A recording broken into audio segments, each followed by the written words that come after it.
Hola, mi nombre es Leida Ramos. Estoy estudiando la materia Derecho Laboral, Derecho Procesal Laboral y Práctica con la profesora Janet Carrera, Saya B,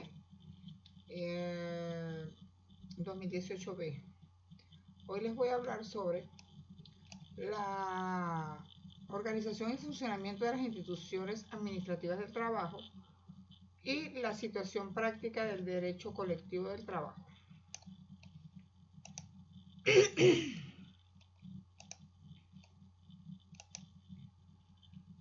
La La organización y funcionamiento de las instituciones administrativas del trabajo están compuestas por el Ministerio para el Poder Popular del Trabajo. ¿Qué hace el Ministerio? Se encarga de brindar seguridad y protección social en el campo laboral. La organización y funcionamiento de las instituciones administrativas del trabajo están comprometidas con planes y programas nacionales e internacionales, la calidad en vida del trabajador y la calidad de vida del trabajador y de los trabajadores y de sus familiares, promoción y ejecución de la práctica. Esta se encuentra en vigencia mientras no sea conforme el sistema de seguridad social. También tenemos la organización de funcionamiento de la institución administrativa de trabajo. Se componen por INP-SACEL, que es una institución comprometida con el diseño y la ejecución de la política nacional. Este es un organismo autónomo adscrito al Ministerio del Trabajo. En el artículo 12 de la Ley de Organización y Prevención, Condiciones y Medio Ambiente del Trabajo, promulgada en el año 1986. El Instituto Nacional de Seguro Social brinda protección a la seguridad social a todos los beneficiarios en las contingencias de maternidad. También SACEL, él vigila y fiscaliza el cumplimiento de las normas.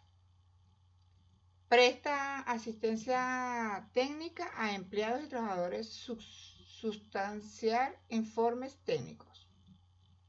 Promoción, educación e investigación en materia de salud ocupacional. El Instituto Nacional del Seguro Social, como ya le dijimos, es el que se encarga de la seguridad social de todos los beneficiarios y los familiares de los trabajadores. Las inspectorías se encargan de transmitir los procedimientos laborales por la vía administrativa. Tiene como competencia el registro de conversaciones colectivas. El Ministerio del Poder Popular para el Trabajo y la Seguridad Social tiene por objeto la defensa en materia laboral. Ahora vamos a hablarles sobre la formación e incidencias para lograr un sindicato. Los estatutos y la solicitud de registro. Primero, los contenidos, se necesitan los estatutos y la solicitud de registro. Los contenidos de proyectos de convención colectiva de trabajo. Estatutos de un sindicato y su respectiva solicitud de registro. Proyecto de convención colectiva de trabajo y de un acuerdo colectivo del trabajo. Las cláusulas de convención colectiva del trabajo. Investigación de casos donde el inspector del trabajo haga reparos al registro de un sindicato. La formación y actividad de las juntas de conciliación en materia colectiva del trabajo. Ahora vamos a hablarles sobre ahora voy a hablar sobre la situación, sobre los objetivos de la situación práctica del derecho colectivo del trabajo. El objetivo, indicar los pasos para la constitución y registro de un sindicato. Clasificar las cláusulas de la convención colectiva de trabajo y los acuerdos colectivos de trabajo. Formular los requisitos para el logro de una convención colectiva de trabajo y los acuerdos colectivos de trabajo. Ejercitar con las problemáticas de la Convención Colectiva de Trabajo y los acuerdos colectivos de trabajo la importancia de los sindicatos, la libertad sindical y la estabilidad laboral. Valorar la importancia de las negociaciones colectivas de trabajo. Son asociaciones de trabajadores y de patronos de libre ingreso y egreso para la defensa y estudio, mejoramiento y protección de sus respectivos intereses económicos y sociales comunes. En nuestra ley laboral no hay una definición precisa, pero en su artículo 407 de la Ley Orgánica del Trabajo señala su objeto al establecer que los sindicatos tendrán por objeto el estudio, defensa, desarrollo y protección de los intereses profesionales o generales de los trabajadores y de la producción según se trate los sindicatos de trabajadores o de patronos, y el mejoramiento social, económico y moral y defensa de los derechos individuales a sus asociados. Ahora seguimos con las situaciones prácticas del derecho colectivo, el trabajo venezolano. Definición de sindicato. ¿Qué es un sindicato? Son asociaciones de trabajadores y de patronos de libre ingreso y egreso para la defensa y estudio, mejoramiento y protección de sus respectivos intereses económicos y sociales comunes. En nuestra ley laboral no hay una definición precisa, pero en su artículo 407 de la Ley Orgánica del Trabajo señala su objeto al establecer que los sindicatos tendrán por objeto el estudio, defensa, desarrollo y protección de los intereses profesionales o generales de los trabajadores y de la producción, según se trate de sindicatos de trabajadores o de patronos. Porque tenemos los dos, tenemos de los patrones y de los trabajadores. Y el mejoramiento social, económico y moral y la defensa de los derechos individuales de sus asociados. Seguimos con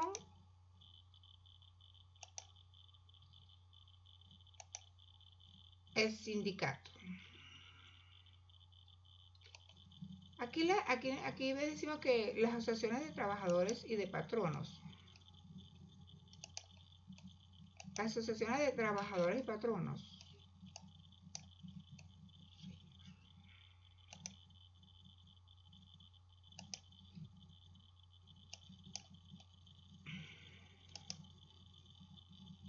disculpen, pero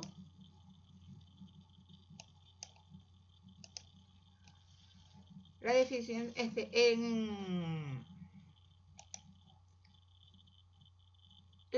vamos a hablar un poco sobre la evolución histórica de las organizaciones sindicales de Venezuela, en Venezuela.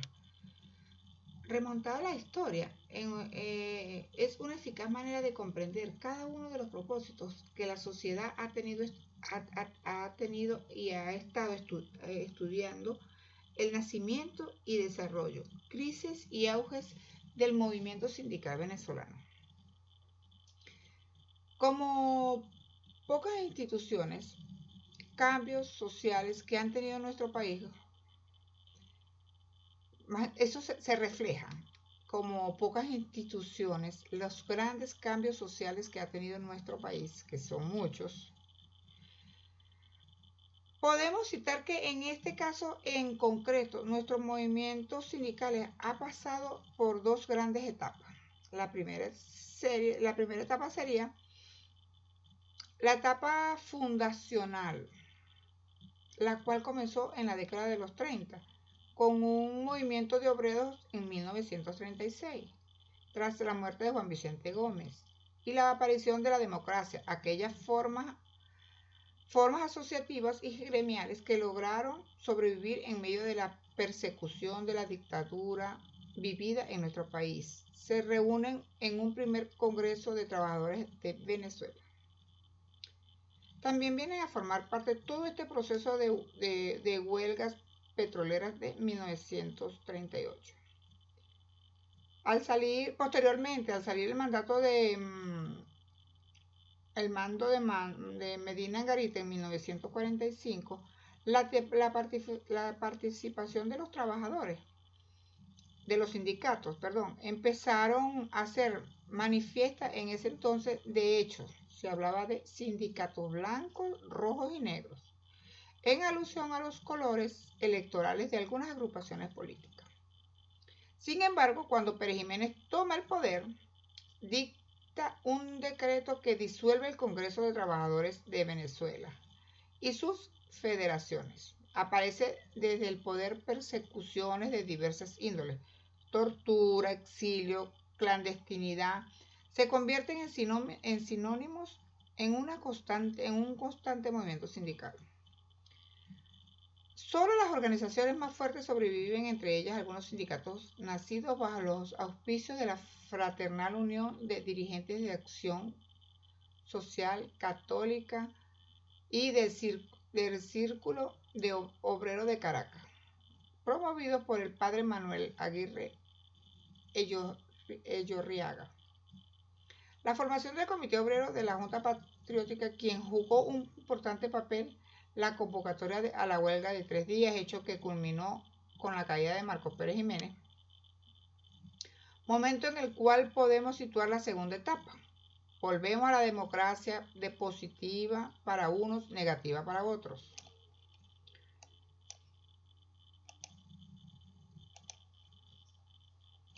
De esta forma, los sindicatos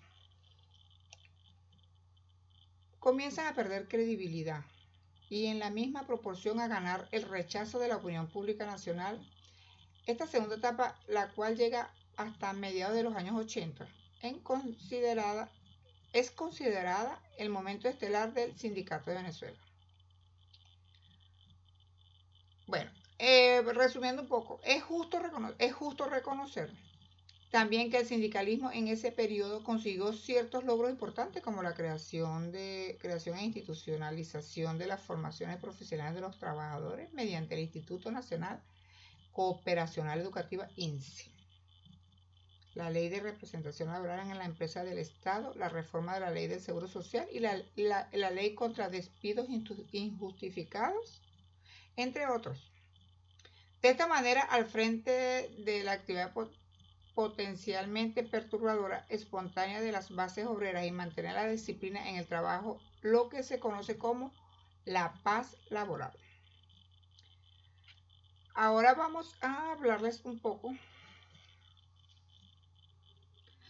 Bueno, durante las gestiones de los expresidentes Luis Herrera Campin y Jaime Lucinchi, la economía venezolana inició y consolidó un estado de cosas caracterizado por la combinación del estancamiento en la producción y la aceleración de la inflación, conjuntamente con la caída abrupta de los precios del petróleo en el mercado internacional, que llevó en ese entonces al progresivo agotamiento del modelo de desarrollo, que se asoció a la crisis de la deuda externa y a la crisis fiscal del Estado.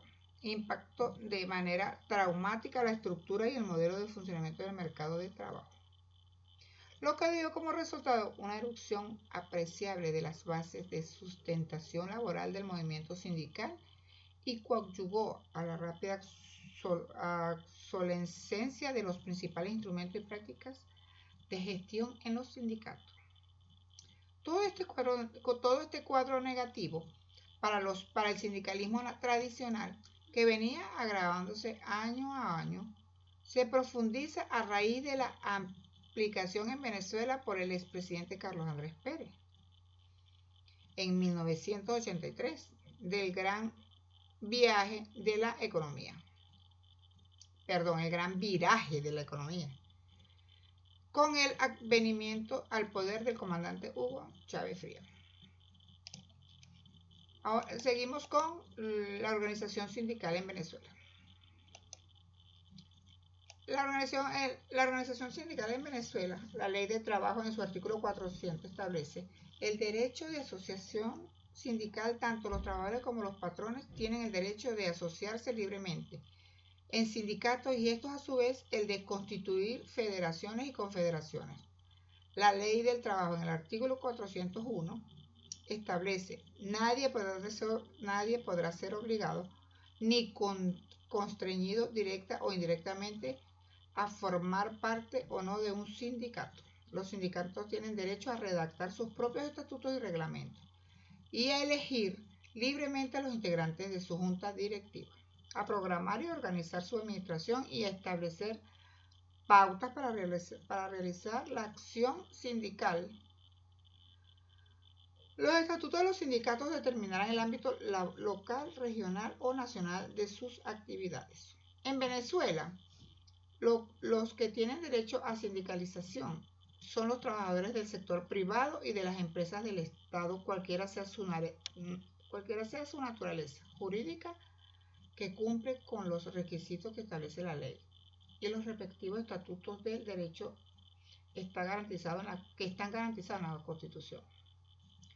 Entre las características más resaltantes de la afiliación de un trabajador a una organización sindical se encuentran: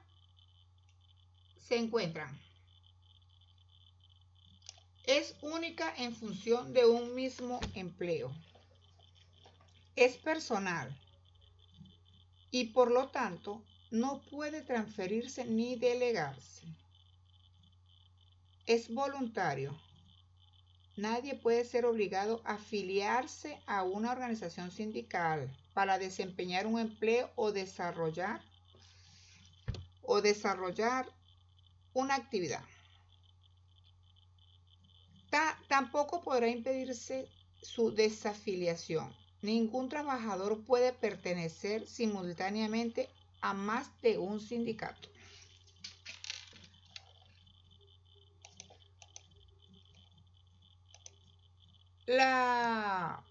Los sindicatos y su regulación jurídica. El sindicalismo constituye uno de los fenómenos sociales, económicos y culturales de mayor interés dentro de la sociedad contemporánea. La Organización Internacional de Trabajadores estima que el mejor modo de defender sus intereses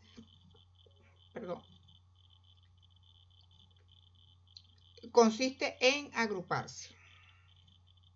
Tanto los sindicatos como las organizaciones de empleadores, las cooperativas o las asociaciones populares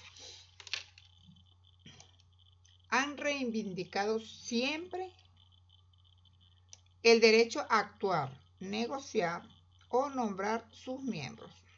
Desde el punto de vista objetivo del derecho del trabajo, el sindicato es un instrumento fundamental para dar respuesta a la desigualdad, relación económica y jurídica que el contrato de trabajo establece entre el patrono y los trabajadores, en busca de mitigar esa desigualdad de poder existente entre el empleador y los integrantes de la fuerza de trabajo. Esto estimula la autoorganización y la acción colectiva de los trabajadores, no dejando a un lado las organizaciones de empleadores. De esta manera, las relaciones colectivas buscan alcanzar un nivel justo, legal y social. Justino Jiménez establece que cualquiera sea el enfoque que se tenga del sindicalismo, parece evidente que bajo las actuales y vigentes condiciones y sistemas de organización social y económica, resulta indispensable el reconocimiento y la adecuada protección del derecho a la libertad sindical, para que el individuo pueda aspirar a vivir conforme a su condición humana. Aquí tenemos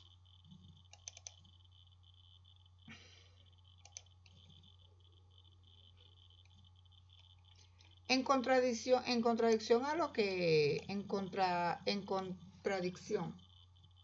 otros consideran al sindicato como un enemigo del desarrollo económico y del libre mercado. La regulación jurídica del sindicato comienza con la prohibición legal de las agrupaciones de trabajadores, surgidas como reacción defensiva frente a las condiciones de extrema explotación. Surgidas en el capitalismo, aquí tanto a asociaciones sindicales como a la huelga eran penados utilizando métodos violentos. Posteriormente surge una etapa llamada de tolerancia, por la cual los patronos y el Estado y las normativas jurídicas, sin llegar a reconocer la libertad sindical, ya no consideran un delito las organizaciones de los trabajadores y hasta negocian con ellas, hasta lograr que el derecho de sindicalización pase a convertirse en un derecho humano fundamental, reconocido e incluso constitucionalmente y con un sistema de protección, no de estatización del sindicato, donde no solo el Estado lo reglamenta, sino que muchas veces se convierte en fuente de financiamiento, otorgándole privilegios legales en detrimento de su autonomía, desvirtuando su esencia al alejarse de la base trabajadora. Muchas gracias y espero haberlo hecho bien.